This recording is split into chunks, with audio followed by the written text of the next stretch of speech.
Assalamualaikum warahmatullahi wabarakatuh. Alhamdulillah rabbil alamin. Allahumma shalli ala sayyidina Muhammad wa ala sayyidina Muhammad amma ba'du. Qala rabbi shrah li sadri wa yassir li amri wahlul 'uqdatam min lisani yafqahu qawli yaftah wa sadaqallahul azim. Siswa-siswi yang budiman, selamat berjumpa kembali dengan saya Amin Tahyar SPD, Guru Pendidikan Agama Islam SMP Negeri Sekuting Terpadu. Kali ini saya akan menyampaikan sebuah materi terkait dengan beriman kepada Nabi dan Rasul. Sebagaimana kita ketahui bahwasannya rukun iman itu semuanya ada 6. Yang pertama beriman kepada Allah, yang kedua beriman kepada malaikat-malaikat Allah, yang ketiga beriman kepada kitab-kitab Allah, yang keempat beriman kepada Nabi dan Rasul Allah, yang kelima beriman kepada hari kiamat, dan yang keenam beriman kepada qadar. Saya ulangi anak-anak semua untuk mengingatkan kita kembali bahwa rukun iman itu ada 6. Yang pertama beriman kepada Allah, yang kedua beriman kepada malaikat-malaikat Allah, yang ketiga beriman kepada kitab-kitab Allah, yang keempat beriman kepada Nabi dan Rasul Allah, yang kelima beriman kepada hari kiamat, dan yang keenam beriman kepada qada dan qadar. Pada pertemuan ini kita akan membahas rukun iman yang keempat, yaitu beriman kepada Nabi dan Rasul.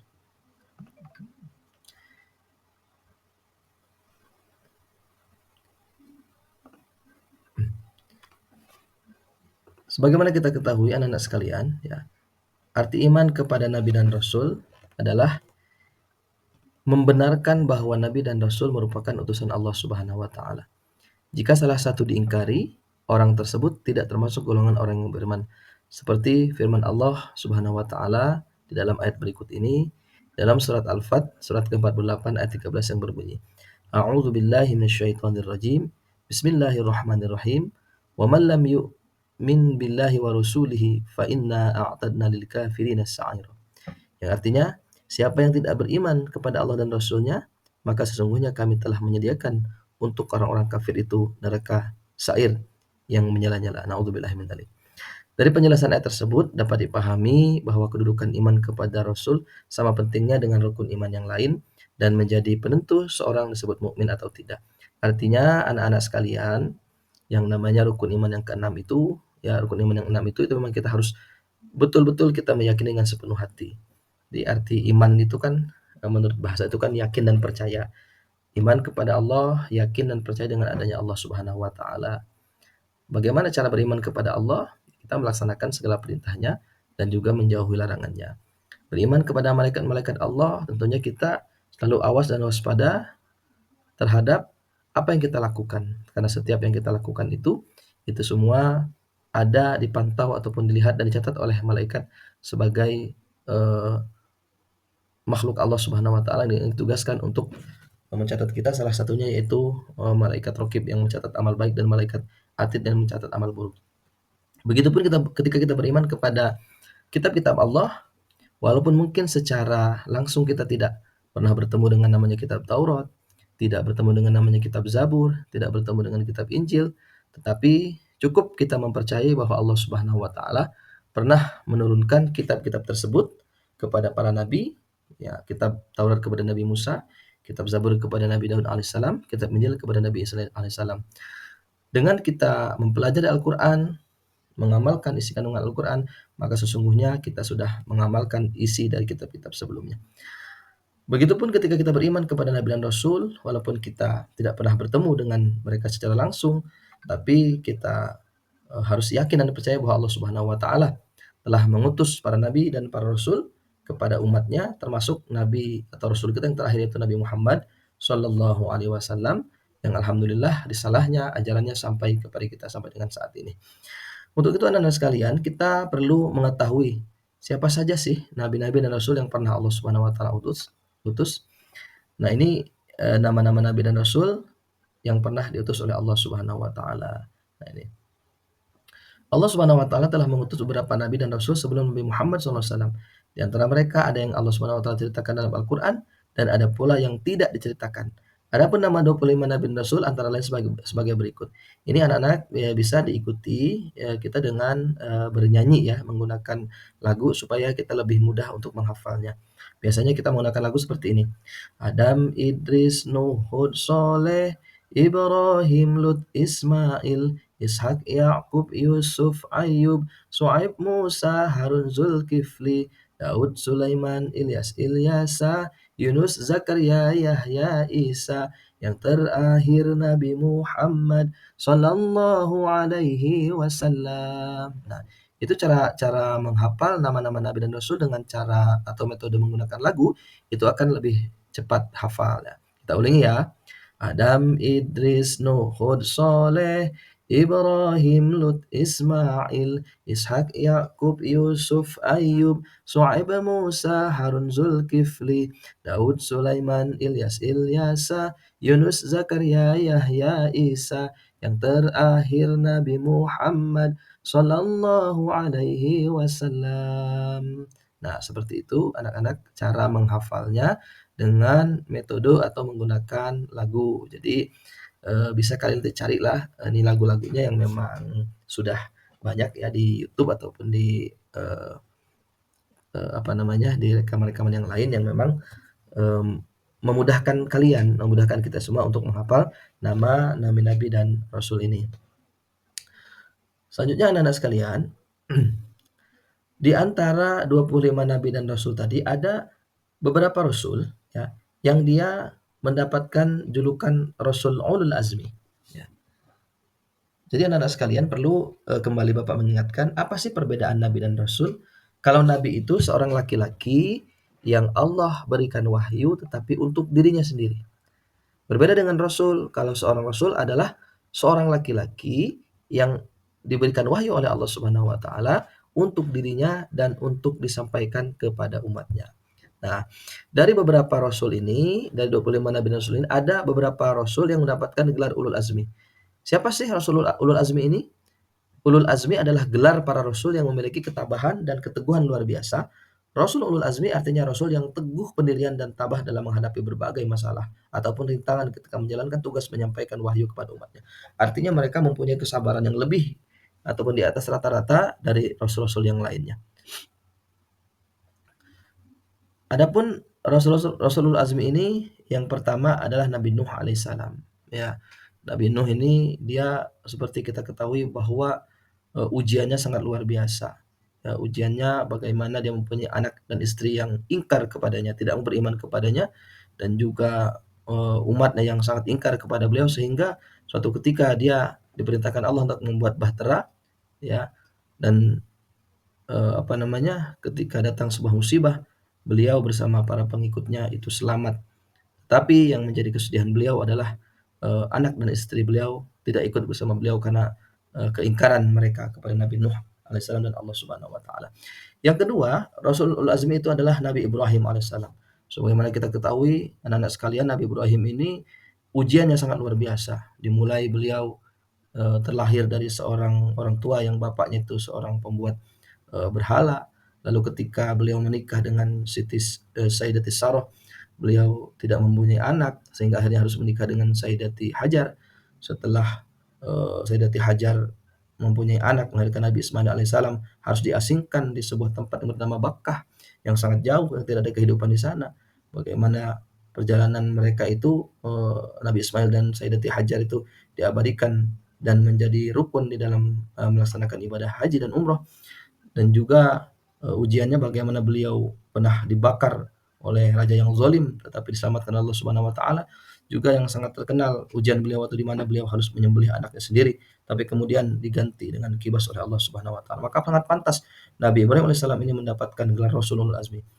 Yang ketiga, Nabi Musa alaihissalam. Nabi Musa alaihissalam itu sangat luar biasa ujiannya. Dari mulai kecil dilahirkan beliau harus dihanyutkan oleh ibunya di Sungai Nil, lalu diasuh oleh Siti Asyah, istrinya Fir'aun yang sangat zalim. Lalu setelah besar bagaimana dia diusir dari istana, lalu beliau menjalani kehidupan bersama Nabi Harun alaihissalam dan menikah dengan anaknya, lalu kembali berperang membela umatnya Bani Israel dan sehingga pada akhirnya beliau dikejar oleh Firaun dan juga pasukannya yang kemudian Firaun tenggelam di Laut Merah dan beliau beserta pengikutnya selamat. Maka sangat layak beliau mendapatkan gelar Rasul Ulul Azmi. Yang keempat Nabi Isa alaihissalam. Bagaimana kita ketahui ujian kepada Nabi Isa dan ibunya Maryam ini sangat luar biasa. Siti Maryam seorang wanita suci yang dia tiba-tiba hamil, mendapatkan hinaan, mendapatkan cacian, fitnah dan lain sebagainya. Beliau harus melahirkan seorang bayi yang memang tidak ada bapaknya, padahal memang itu adalah ruh yang Allah tiupkan, ruh suci Allah tiupkan ke dalam rahimnya Siti Maryam, menandakan bahwa Allah berkuasa atas segala sesuatu. Jangankan Allah Subhanahu wa taala menciptakan seorang manusia yang tidak mempunyai bapak, Allah bisa juga menciptakan seorang manusia yang tidak mempunyai ibu, yaitu Siti Hawa. Bahkan Allah bisa menciptakan seorang manusia yang tidak mempunyai bapak dan ibu, yaitu Nabi Adam alaihissalam. Yang kelima, anak-anak sekalian, yang mendapatkan gelar ulul azmi adalah Rasulullah atau Nabi kita terakhir, yaitu Nabi Muhammad sallallahu alaihi wasallam. Sebagaimana kita ketahui ujian yang diterima oleh kita Nabi Muhammad itu sangat luar biasa. Dari kecil, usia kandungan, dalam kandungan ibunya 2 bulan, ayahnya meninggal. Lalu beliau terlahir, hidup bersama ibu dan kakeknya, usia 6 tahun, ibunya meninggal, usia 8 tahun kakeknya meninggal, akhirnya diasuh dengan pamannya, bertubi-tubi dari mulai kecil, remaja, sampai dengan dewasa, sampai dengan tua. Ujian yang beliau dapatkan sangat luar biasa, melebihi dari nabi-nabi yang lain. Maka mereka inilah nabi-nabi dan rasul yang mendapatkan gelar ulul azmi, yang memang mempunyai kesabaran, ketabahan yang sangat luar biasa. Beliau adalah Nabi Nuh, Nabi Ibrahim, Nabi Musa, Nabi Isa, dan Nabi Muhammad sallallahu alaihi wasallam. Anak-anak sekalian, tentunya kita juga perlu mengetahui sifat-sifat yang ada di Rasulullah, yang ada pada diri Rasul. Apa saja sifat-sifat tersebut?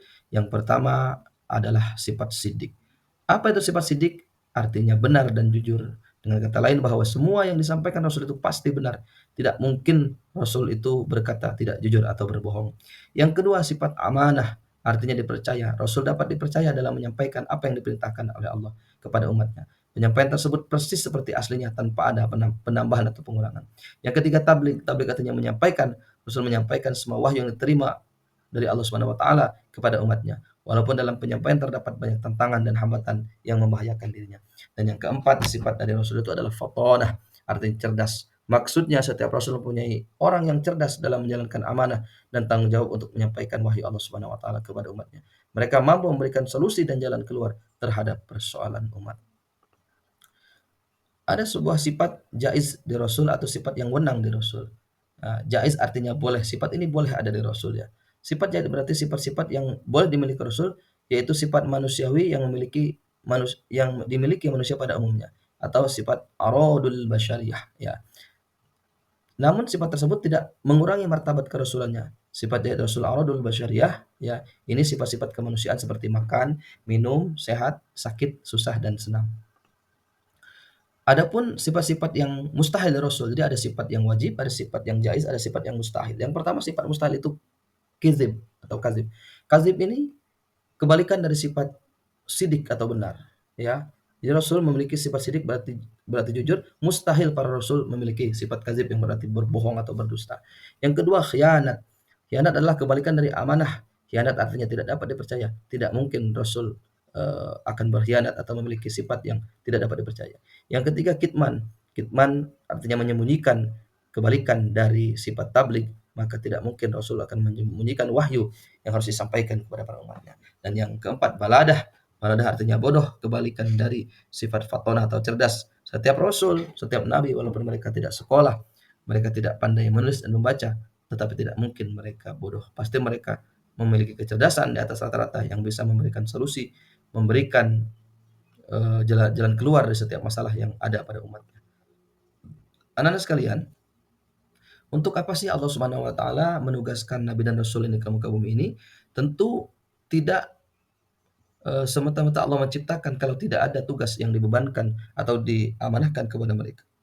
Adapun tugas-tugas Rasul antara lain sebagai berikut: satu, menyampaikan risalah dari Allah Subhanahu wa taala. Yang kedua, mengajarkan ketauhidan, mengajak Allah Subhanahu wa taala, mengajak manusia untuk menyembah Allah Subhanahu wa taala dan tidak menyekutukannya. Mengajarkan cara beribadah kepada Allah Subhanahu wa taala, menjelaskan hukum-hukum Allah Subhanahu wa taala berupa perintah maupun larangannya, menunjukkan jalan yang lurus, menyampaikan kabar gembira serta memberi peringatan dan petunjuk. Memberikan contoh-contoh perilaku yang baik dalam kehidupan sehari-hari atau yang menjadi panutan dalam perbuatan. Hikmah dari kita beriman kepada Nabi dan Rasul adalah menambah sempurnanya iman. Dengan kita percaya bahwa Allah Subhanahu wa taala telah mengutus para rasul, merekalah yang membawa risalah dari Allah, merekalah yang menjadi suri tauladan bagi kita.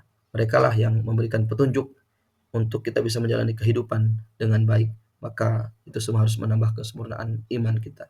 Terdorong menjadikan Rasul sebagai pedoman hidup. Ya, jadi apapun gerak langkah dalam hidup kita, maka kita menjadikan Rasul sebagai pedoman, sebagai contoh kita. Adanya motivasi yang mengikat untuk senantiasa berperilaku baik. Itu pasti karena kita eh, menjadikan Rasul sebagai idola, sebagai suri tauladan dalam kehidupan kita. Maka jika kita mengikuti apa yang diajarkan oleh Rasul, maka kita akan mendapatkan keselamatan di dunia wal akhirah. Bagaimana penerapan iman kepada Rasul dalam kehidupan generasi digital? Nah, Nah, ini mengenali berbagai karakter generasi digital. Kita harus mengenali juga berbagai apa namanya karakter generasi digital. Ini dari mulai 1946 sampai dengan 2011 sampai dengan sekarang. Manakah yang termasuk generasi digital? Tentu kelompok generasi yang menjadikan teknologi dan informasi serta internet sebagai kebutuhan pokok untuk beraktivitas sehari-hari.